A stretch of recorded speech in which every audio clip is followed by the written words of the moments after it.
Bagong appoint pa lang itong si Jimmy Alapag bilang coach ng NLEX. Marami ng mga teams ang interesado raw na makipag-trade dito. Yan itong San Miguel Beermen. Ayon dun sa mga lumalabas na mga balita, mukhang interesado raw ang San Miguel Beer na makuha ang big man ng NLEX Road Warriors na si Brandon Ramirez. Si Ramirez ay hindi masyadong nabigyan ng playing time noong Commissioner's Cup pero nakikita ng SMB yung potential dito dahil ito'y merong tira sa labas at syempre pwede itong gamitin na rebounder at solid to sa depensa dahil nakita naman natin ang laki ng katawan nito. Kaya daw interesado ang San Miguel na ma-acquire ito mula kay Coach Jimmy Alapag. Hindi pa natin natitiyak kung papayag itong si Jimmy Alapag. Siguro magdedepende yan kung sino i-offer ng San Miguel Beermen. Pero ngayon daw ay ready na makipag-usap ang SMB dahil sa tingin nila magagawa nila ng paraan talaga para ma-acquire itong si Brandon Ramirez at baka i-offer ng SMB na kapalit yan ay itong si JM Calma. Si Calma ay kapipirma lamang ng kontrata sa San Miguel ng 2-year contract pero pwede naman yan kaagad-agad i-trade ng SMB kay Jimmy Alapag kung magkakasundo sila. Sa ngayon, syempre, nag-a-adjust pa si Jimmy Alapag bilang bagong head coach ng NX pero sa tingin ko magiging ready na yun na makipag-usap sa iba't ibang mga teams ngayon. Kaya tignan natin kung magagawa nga yan ng SMB. Kung makuha na nila talaga itong si Brandon Ramirez at ang kapalit si JM Calma, lalakas yung frontcourt ng SMB. Dahil si Ramirez, syempre, pwedeng yan ang maging backup center ni Junmar Fajardo. At itong si Motau Tua, pwedeng maging power forward nila. So, biglang lalaki yung lineup ng SMB. Kaya sa tingin ko ito magiging okay to para dito sa San Miguel. At syempre, ito naman si JM Calma. Alam natin mataas din ang potential niyan. Kaya hindi naman malulugi dito itong NLEX Road Warriors kung sakasakali nga na sila ay makipag-trade sa San Miguel. Sinabi daw ni Coach Chot Reyes na interesado silang makuha itong si Gian Mamuyak. Ito ay ayon mismo dito kay Homer Saison na nakausap nitong si Coach Chot. Ang isa pang lumabas na balita, ayon doon sa kampo nito si Gian Mamuyak, hindi na raw nila tatanggapin yung offer mula sa Japan B-League. Pero hindi ibig niya sabihin na mananatili sila sa Rain or Shine Elasto Painters dahil hindi pa rin doon sila magkasundo sa kontrata. So posible nga na itong si Gian Mamuyak, kahit hindi magpunta sa Japan, ay maglaro naman para sa TNT Tropa or sa ibang koponan. Tandaan natin na itong si Andre Karakot hindi rin makasundo ng Rain or Shine Elasto Painters pagdating dito sa mga trades. So baka posible na itong si Gian Mamuyak ay isa lamang dito sa mga players na mawawala sa Rain or Shine. Baka kasama na itong si Andre Karakot. Pero so far, ang mukhang meron daw traction dyan na nakikita natin na itong si Gian Mamuyak baka mapunta sa TNT. Of course, depende yan kung sino ang i-offer na kapalit ng TNT dahil alam naman natin, itong Rain or Shine hindi yan nagpapalugi sa trade dahil independent team yan. So ngayon mukhang itong Rain or Shine Elasto Painters daw ay ready na gumawa ng mga moves para i-trade to si Gian Mamuyak provided maganda yung compensation na makukuha nilang kapalit. So yan yung plano daw ngayon nitong si Coach Yeng Giao at si Coach Chotres naman daw amenable yan. Basta syempre kinakailangan magkasundo talaga sila. So tignan natin kung ito yung mangyayari at kung ikaw naman itong si Coach Yeng Giao, kapag kinakailangan siguraduhin mo na yung gagawin mong mga trades ay yung talagang nababagay dito sa iyong team. Kaya nga mukhang itong si Coach Yeng Giao talaga ay ready na raw na gumawa ng hakbang para ito'y matuloy. Kaya nga sa tingin ko itong NLEX Road Warriors talaga magiging maganda to para dito sa kanila. Lalo na alam naman natin na itong NLEX talaga ay magiging ready or rather itong TNT ay magiging ready na dito sa darating na Commissioner's Cup kung makuha nila si Mamuyak.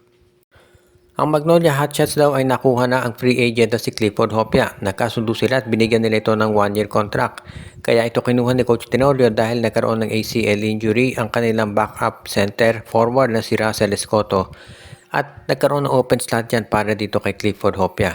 Pero hindi pa raw dyan natatapos itong Magnolia dahil baka meron pa silang gawin na iba pang bagong moves para naman maipakita na sila talaga ay magiging ready na para dito sa darating na Governor's Cup.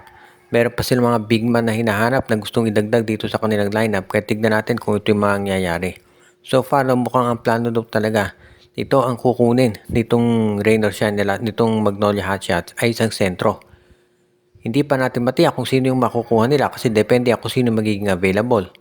Sa mga big men ngayon na napag-usapan na for trade, ang matunog na pangalan of course si Christian David. Pero ang balita ito si Christian David daw, medyo mahirap i-trade dahil mataas daw yung hinihingi nitong Blackwater Bossing. At yun namang mga ibang teams, hindi naman masyadong willing magbigay dahil sa tingin nila hindi pa na-fulfill ni David yung kanyang potential. So, hindi tayo tiyak kung itong Magnolia ay willing mag-trade ng isang big man para dito kay David.